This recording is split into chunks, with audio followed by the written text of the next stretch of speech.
আপনারা আমাকে সহযোগিতা করবেন, আমার পাশে থাকবেন। সাবস্ক্রাইব, লাইক, কমেন্ট, যারা ফেসবুকে দেখেন ফলো দিয়ে পাশে থাকবেন। যারা আমার পেজে ভিডিওগুলো পাবেন, লাইক করে ফলো দিয়ে আমার পাশে থাকবেন।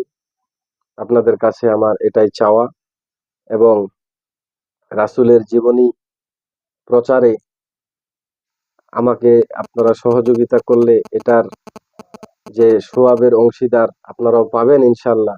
আল্লাহ অবশ্যই এটার জন্য আমাদেরকে আহ, ভালো কিছু দান করবেন, আশা করা যায়। তো সবাই ভালো থাকবেন, সুস্থ থাকবেন, অধমের জন্য দোয়া করবেন। আসসালামু আলাইকুম ওয়া রাহমাতুল্লাহি ওয়া বারাকাতুহু।